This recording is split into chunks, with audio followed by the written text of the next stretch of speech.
can also use a boat altar outside near the sea for both the liturgy of the Word and what we call the liturgy of the Eucharist in any Christian denomination. Okay, so that's how we've been trying to work with both the commonality and respecting differences. We also want to reflect again here in the worship center the union between, or the connection between Jewish and Christian faith. So you will see all of the walls are the colors of the frescoes we find in the synagogue. We have this place of worship that looks like a synagogue. It's not a synagogue, but it looks like one with the 6 columns that would have been also in the synagogue that we have in Magdala, and the stone benches around. And finally, we have the mosaic. Upstairs, you'll see a mosaic on the floor that is a replica, a bigger replica of the mosaic we found in the synagogue. On top of that mosaic, we have 8 columns. Those 8 columns are representing the Byzantine-style church, the octagonal shape. So we remind the Christians there's a foundation, a Jewish foundation for the Christian faith. So again, trying to make that connection. So now we go to this, and then finally, in general, this whole church is dedicated to the public life of Jesus. The whole what? The whole worship center. My teacher. And we have a motto here. We say it's not only the crossroad of Jewish and Christian history, but we're walking where Jesus taught. So Jesus taught in the synagogue, but he also taught from a boat. And so when we go upstairs, you'll see the altar boat. This is a place where he's teaching. He's teaching and he's encountering people. And these people that he's encountering are having transforming experiences, life-changing experiences. So this chapel represents one life-changing experience. There are 4 chapels upstairs that are representing 4 life-changing experiences of different people. So now we'll go place to place and see a little bit. And again, you can make use of them however you want. If I give the tour, I personally have a great love for the Mary Magdalene Chapel, and I usually give a little explanation about the dignity of woman, using the symbolism there. Here we have, I don't know if you're familiar with this scene, the hemorrhaging woman. Right, so this is a woman who was bleeding for 12 years. She couldn't find healing from any doctors. She heard about Jesus, the miracle worker, and she wants to meet him. She finds out he's coming, a crowd is all around, and she can't get to him. So what does she do? She reaches out to try to touch the tassel of his garment. When she does, Jesus says, "Who touched me?" And the apostles are all around him saying, "What do you mean, who touched you? There's people everywhere. You know, it's all crowded." And he said, "No, I felt power come out from me."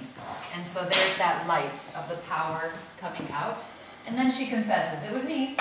And basically Jesus tells her, "Your faith has cured you." So it's a testimony of faith, a testimony of the need to be open to the healing power of the divine, of God. Jennifer, can you tell us where this is coming from? Which gospel? Luke. Oh, you're testing my knowledge. It's in Luke. It's around 8 or 9. Sorry, I can't remember exactly. I think it's Luke 8. Hemorrhaging woman in the cup. Okay. Luke. It's in Capernaum. Yeah. Okay. So all of the pictures or the art is they're stories that happen in the Galilee area, not necessarily Magdala. The Galilee area. Okay, we go upstairs.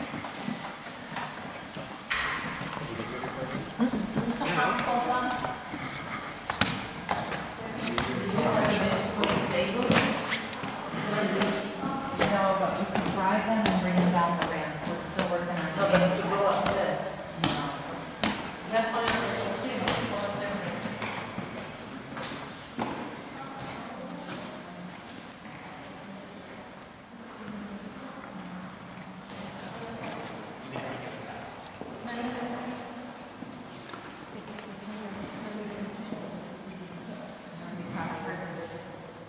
Not from you. They can come through here. Yeah. So we can come in the front. From here, okay. You come over here and bird's eye view. Stand here. כן, כן. I usually bring the groups through here. And it's shocking. Yes, usually that's the way we go. בדרך כלל נכנסים מפה, כן, כן, למטה זה השירותים. למטה ממשיכים הלאה. We're waiting for a couple more. Yes.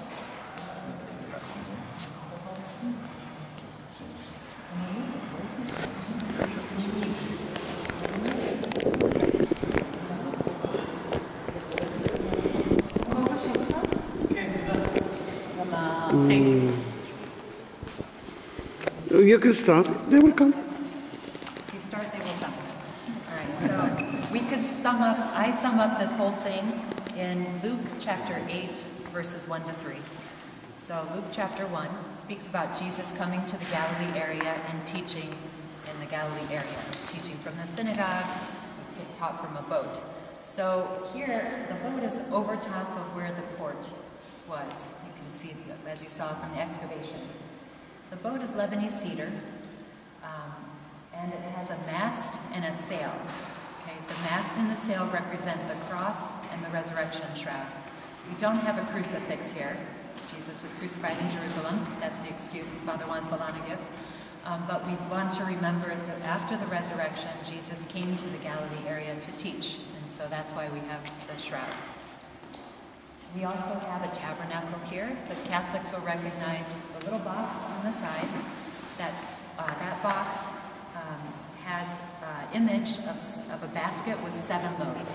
Tabitha is the basket with 5 loaves. This is 7 because right across the sea is where the multiplication of the 7 loaves took place. And so remember that. And shortly after that, it seems from the Gospels, he came to the region of Magdala, which we see in Matthew chapter 15, 39. We also have inside... The consecration of the 7 loaves, do you know what It's, I think it's Matthew 15. So back to Luke chapter 8, 1 to 3. In the second verse, Luke chapter 8, verse 2, it speaks about Jesus being accompanied by 12 apostles. I'd be happy to send you actually a 4-page explanation of the Duke and Alton. Okay. And soon we have little Duke and Alton brochures that they'll be able to, pay some shekels for in the corner there. First in English, and then we'll get them translated. He was accompanied by apostles. We have 12 apostles represented in the main chapel. These are icons. And icons, it's interesting to explain to people, they're used many times by the Orthodox. They're not superstitious or magical, as many outsiders would seem to think. They're actually done in a spirit of prayer. You go into a retreat and you pray as you do the artwork. And the idea is you're reflecting on how God has sanctified this person because of their cooperation. So it's a reflection on your own life. How can I cooperate with the blessings that God has given me? And then it's God who's the one who sanctifies. That's why they say that they write an icon and not draw an icon. Yes, yeah. They don't say draw. Yeah, that's true. And then you'll also see gold letters up above and the halo, representing these are people recognized by their cooperation with God's grace. But there's one that does not have the halo and nor the gold letters, but he's there, Judas. So we call that a painting, not an icon. And it's not that we're condemning him by putting him there. We are not the ones that pass the judgment. But we remember that him because he's chosen. So we see that very specific people that throughout salvation history are chosen. And they might fail. I mean, look at David. Triumphs and failures, triumphs and failures. And so we remember that God permits human freedom.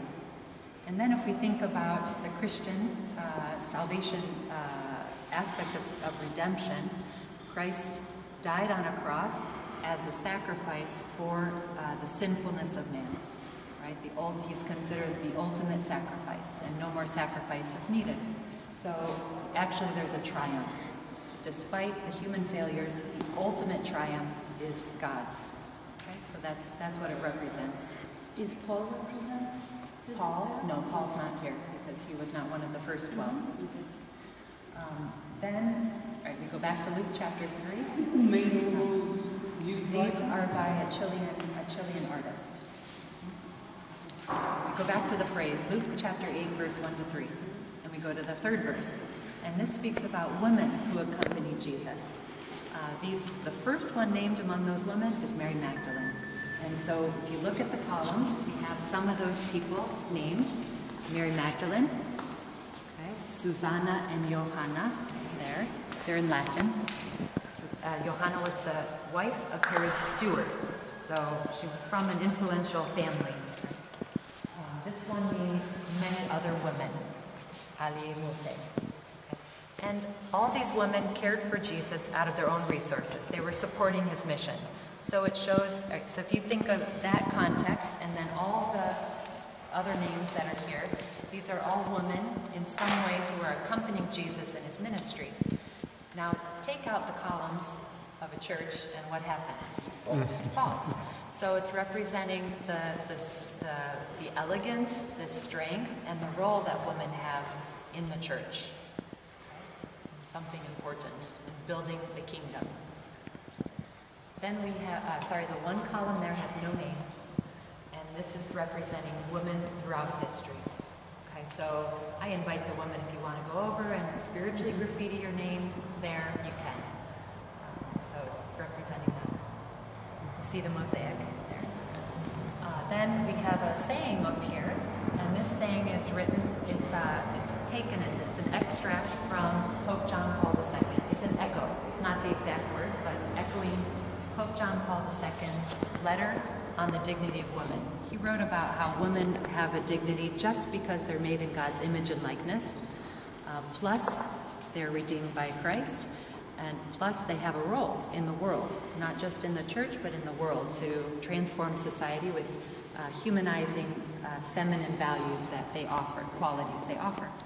So the basic idea here, it says, in this place, the church, or the church thanks the Holy Trinity for the mystery of woman, for every woman, for her eternal dignity, and for the wonders that God has worked in humanity throughout history, in her and through her. I'll send you the script, so you can have that. And then you see a painting up here, a beautiful painting. Now, Father Juan had thought you see the colors of like land and the sea, the green marble in the distance, and he thought, sky, I want the sky. So you see stars, you see sun's rays, and then he thought, Our Lady of Guadalupe. This is an image found in Mexico, and he's Mexican, of the mother of Jesus. It's an image that goes all the way back to the 1500s. So this is just a piece of that image, and it's showing her hands folded. And this is a reminder to women about the role that we have as women.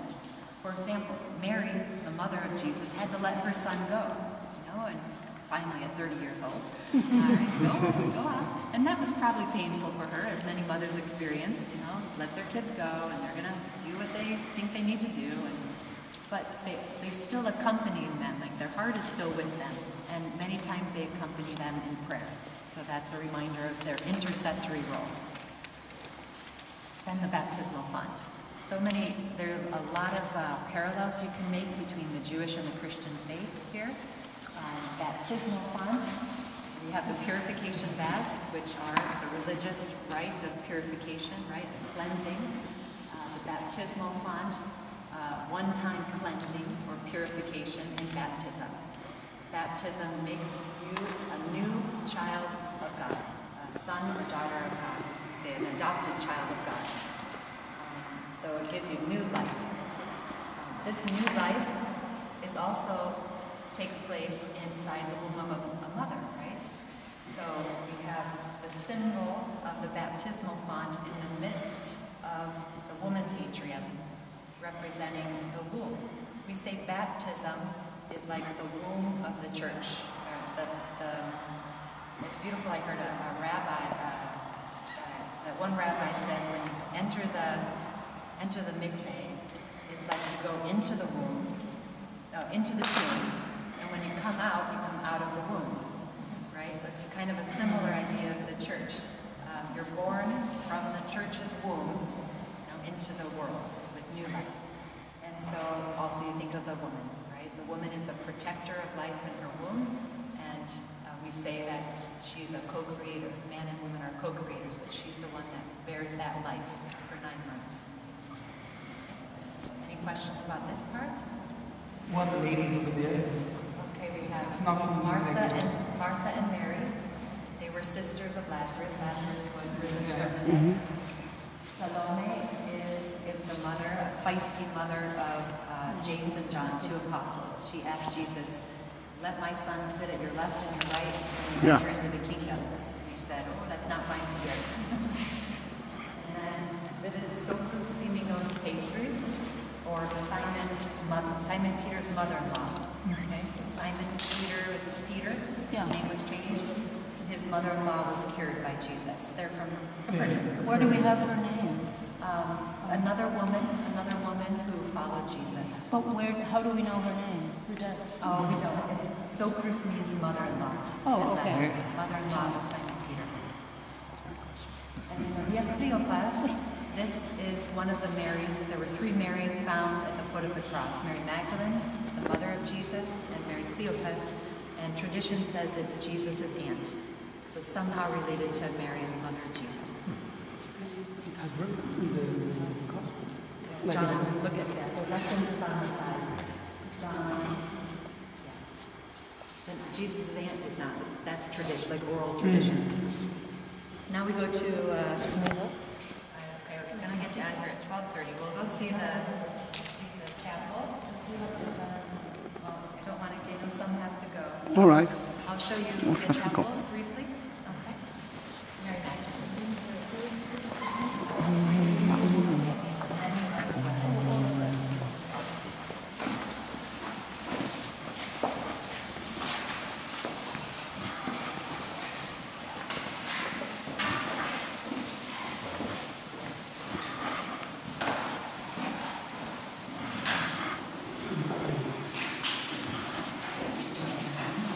So many stories are told about Mary Magdalene, and we're really trying to promote, we'd like to help us, that'd be wonderful, to promote the scriptural basis of Mary Magdalene. There are other oral traditions that have come out of that. We have, if we look at 21st century Dan Brown, she was Jesus' lover. We try to go back to the scripture where we think that it was a pure relationship of love, where she experienced his unconditional love. There's also the oral tradition that she went to Gaul, I think France, Gaul, and she stayed in a cave and was a hermit. And there she spent her life in repentance for the sins. If we go back to the 5th century, there's a homily given by Pope Gregory the Great. And in that homily, for whatever reason, for teaching purposes, he associated 3 passages of the Gospels together. One was the Luke chapter 8, verse 2, Mary Magdalene, from whom 7 demons were expelled. Another is what's considered to be Mary of Bethany, a different Mary, where she breaks the alabaster jar of perfume and cries with her tears, washing Jesus' feet. And the third is the adulterous woman. So we don't know if those other 2 are Mary Magdalene. It's believed they're not. It's beautiful, though, to see that there's kind of a similar pattern between these 3 women. So what we've been promoting here at Magdala is where we see her in scriptures.